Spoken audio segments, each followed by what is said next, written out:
Today, aircraft carriers are symbols of modern naval power. Floating air bases capable of carrying dozens of fighter aircraft and projecting power across the oceans. But more than a century ago, this idea was still a series of risky experiments. It was the Royal Navy of Britain that became one of the pioneering forces, beginning that journey with crudely converted warships and opening the global aircraft carrier era. This is the story of 10 key milestones that shaped the history of British aircraft carriers. 1. HMS Furious, 1917. HMS Furious was not originally designed to carry aircraft. The ship was built in 1916 as a battle cruiser of the courageous class of the Royal Navy. But during the First World War, strategists began to realize that aircraft could completely change how naval warfare would be fought. In 1917, Furious was modified to experiment with aircraft operations. A takeoff deck was installed at the front of the ship, allowing aircraft to launch directly from the deck. Later, a landing deck was also added at the rear. However, this design had a major problem. The ship's superstructure sat right in the middle of the flight deck. This created dangerous swirling air currents when aircraft attempted to land. Many pilots at the time called Furious the most dangerous runway at sea. With a displacement of about 19,000 tons, Furious could carry only around 10 aircraft. Compared with modern supercarriers that can exceed 100,000 tons and carry dozens of fighter jets, this was still a very crude design. Nevertheless, Furious proved a revolutionary idea. A warship could operate aircraft in the middle of the ocean. From these risky experiments, the aircraft carrier era began to take shape. 2. HMS Argus, 1918. If HMS Furious was only a bold experiment, then HMS Argus truly shaped the modern aircraft carrier. When it entered service in 1918, Argus became the first ship in the world to have a completely flat flight deck from bow to stern, a design now known as a full flight deck. Notably, Argus was not originally a warship. It was converted from an unfinished Italian ocean passenger liner during the First World War. The entire large superstructure was removed to create a flat flight deck stretching from bow to stern. Argus also had no island superstructure, and exhaust smoke from its funnels was routed toward the rear to avoid disturbing the airflow over the deck. With a displacement of about 15,000 tons and the ability to carry around 20 aircraft, Argus was quite small by today's standards. Nevertheless, its design proved an important point. A flat flight deck allows aircraft to take off and land far more safely. During the Second World War, Argus no longer operated as a frontline combat carrier, but was mainly used as a training ship and aircraft transport. However, its influence was enormous. The flight deck design, introduced by Argus, became the foundation for most aircraft carriers that followed. Even modern supercarriers still retain that basic principle: a long, flat deck, optimized for aviation operations at sea. 3. HMS Hermes, 1924. If HMS Argus proved that an aircraft carrier could operate aircraft effectively, then HMS Hermes marked a more significant step forward. It was the first aircraft carrier in history designed from the beginning to carry aircraft, rather than being converted from another warship.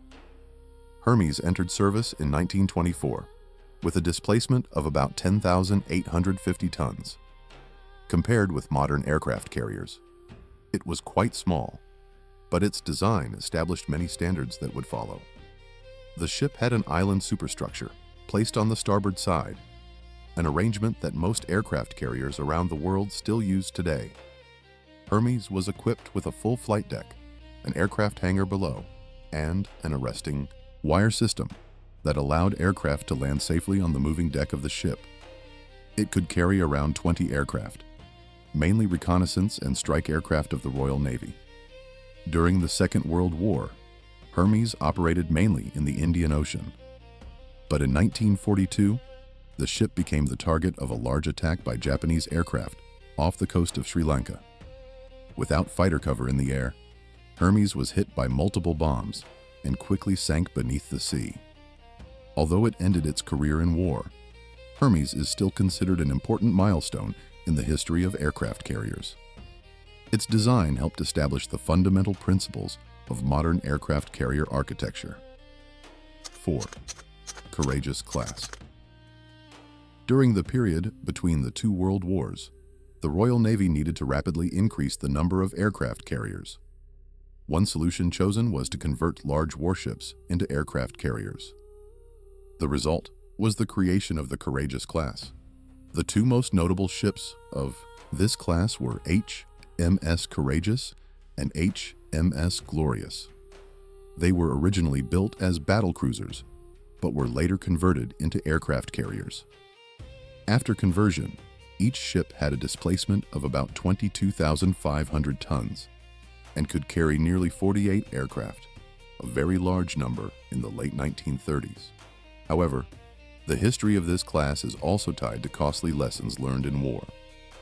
In September 1939, only a few weeks after the Second World War began, HMS Courageous was conducting anti-submarine patrol operations in the Atlantic when it was struck by torpedoes fired by the German submarine U-29.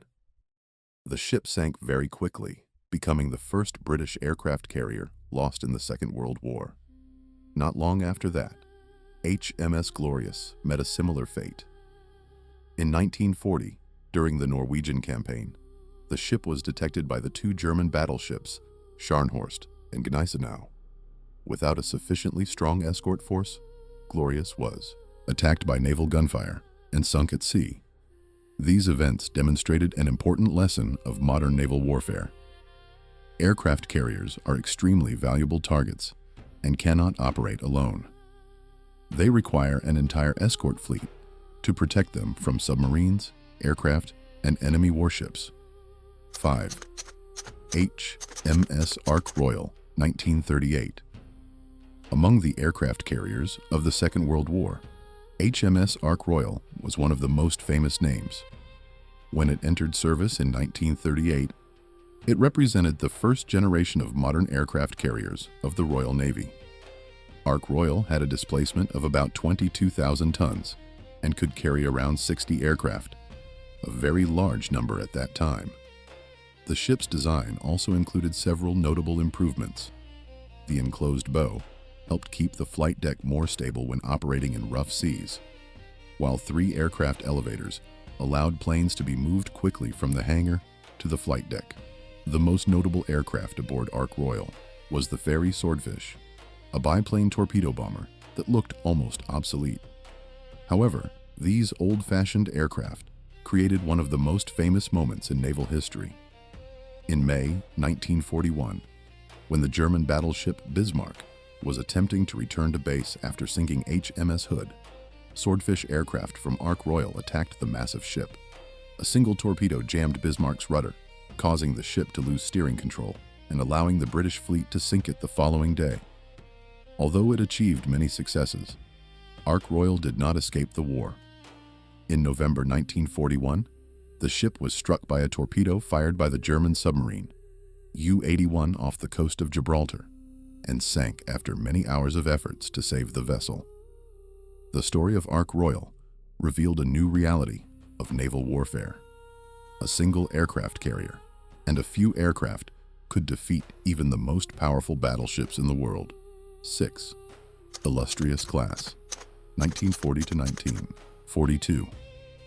When the Second World War erupted, the Royal Navy began developing an entirely new generation of aircraft carriers with a design philosophy very different from that of other nations. This was the Illustrious class, a group of 4 aircraft carriers: HMS Illustrious, HMS Formidable, HMS Victorious, and HMS Indomitable. The first ship of the class was HMS Illustrious. The vessel had a displacement of about 23,000 tons and was designed with a remarkable feature: an armored flight deck approximately 3 inches thick.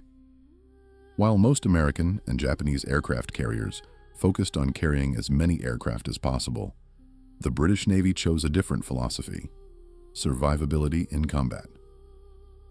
The armored flight deck allowed the Illustrious class carriers to withstand bomb attacks far better than many other aircraft carriers. However, this design also came with a price. Because the deck and hangar had to be armored, the internal space was limited, which reduced the number of aircraft carried to about 36 to 48.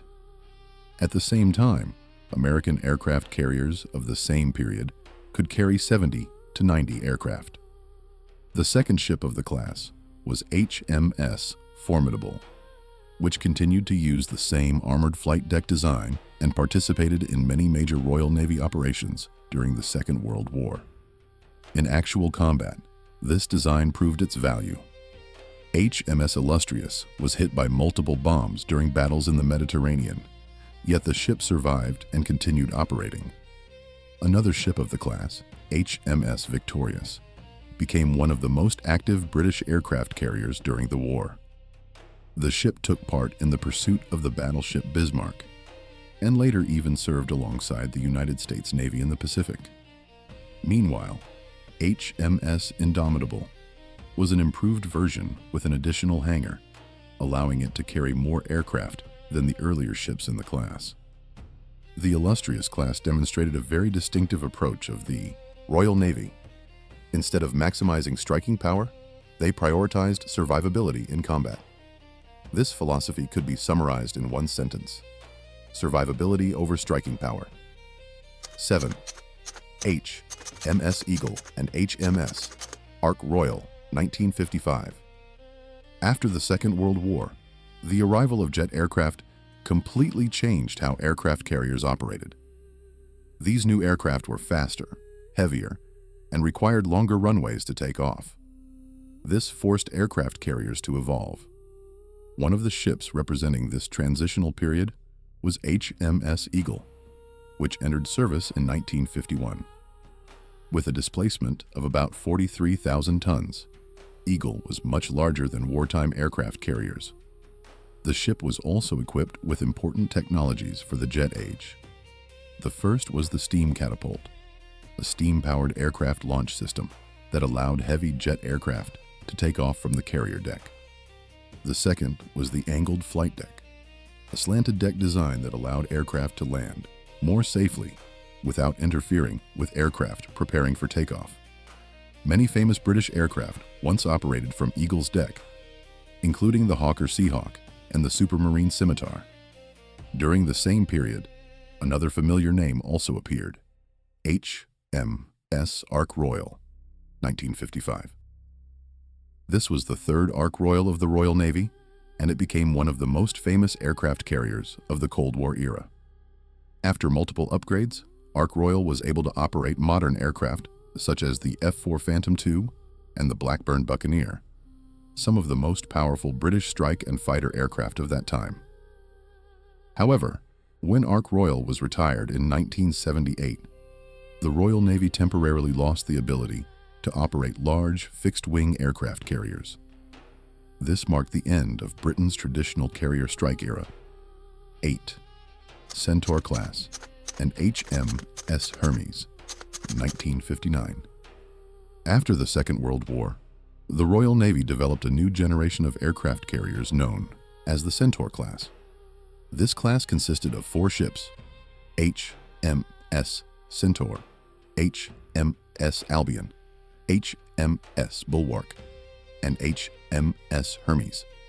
These ships had a displacement of about 23,900 tons and were initially designed to operate first-generation jet aircraft. The first ship of the class was HMS Centaur, which entered service in the early 1950s. It was designed to carry early naval jet aircraft and represented a transitional step between wartime aircraft carriers and those of the jet age. Next came HMS Albion and HMS Bulwark. Over time, the roles of these two ships gradually changed. Both Albion and Bulwark were later converted into helicopter assault ships, reflecting changes in British military strategy as the role of the global empire declined. However, the most famous ship of this class was HMS Hermes. which entered service in 1959. After several refits, Hermes became a small aircraft carrier using a ski jump ramp to operate Sea Harrier fighters. Hermes later became the centerpiece of one of the most important conflicts for the Royal Navy after the Second World War, the Falklands War in 1982. During this conflict, Sea Harrier fighters launching from Hermes shot down many Argentine aircraft and gained control of the skies over the Falkland Islands. What is remarkable is that Hermes was not a massive supercarrier, yet it was still able to create air superiority in war. The Falklands conflict proved one thing: even small aircraft carriers can determine air superiority. 9. Invincible class. After large aircraft carriers such as Ark Royal were retired in the late 1970s, the Royal Navy entered a new phase with a smaller but more flexible type of aircraft carrier. This was the Invincible class, a class of carriers designed to adapt to the context of the Cold War. The first ship of the class was HMS Invincible, which entered service in 1980. With a displacement of about 2,600 tons, it was significantly smaller than traditional aircraft carriers that came before it. However, Invincible was designed around a completely different idea. Instead of operating large jet aircraft that required catapults, the ship operated STOVL aircraft, meaning aircraft capable of short takeoff and vertical landing. After Invincible came HMS Illustrious, the second ship of the class, which entered service in 1982. The ship continued using the same basic design with a ski jump ramp at the bow. This ramp helped Sea Harrier fighters generate additional lift during takeoff, allowing aircraft to leave the deck with heavier loads even without a catapult system. The third ship was HMS Ark Royal, which entered service in 1985. Like its sister ships, Ark Royal could operate Sea Harrier, and later the Harrier GR9, enabling these small aircraft carriers to perform both air defense and ground attack missions. Initially, the Invincible-class ships were designed mainly for anti-submarine warfare, carrying anti-submarine helicopters to protect NATO fleets from Soviet submarines. However, their role quickly expanded when Harrier fighters entered service. The true capability of this class was clearly demonstrated during the Falklands War in 1982. In this conflict, Sea Harrier fighters operating from HMS Invincible and HMS Hermes achieved air superiority over the Argentine Air Force. Although carrying fewer aircraft, the Sea Harrier shot down many enemy aircraft and protected British naval forces. That success demonstrated that even a small aircraft carrier could play a decisive role in modern warfare. 10. Queen Elizabeth class. Entering the 21st century, the Royal Navy once again returned to large aircraft carriers. The result was the Queen Elizabeth class, the most modern generation of aircraft carriers ever built for the service. The first ship of the class was HMS Queen Elizabeth, which entered service in 2017. With a displacement of about 65,000 tons and a length of nearly 280 meters, it is the largest warship ever to serve in the Royal Navy. The size of Queen Elizabeth is nearly 3 times larger than the earlier Invincible-class carriers. The second ship is HMS Prince of Wales, which entered service in 2019. It has a design almost identical to its sister ship and allows the Royal Navy to maintain the ability to operate 2 aircraft carriers on a rotational basis, ensuring that at least one ship is always ready for deployment when needed. The Queen Elizabeth class is designed to operate the stealth fighter F-35B Lightning II. Thanks to the aircraft's short takeoff and vertical landing capability, the ships use a ski jump ramp instead of a catapult system.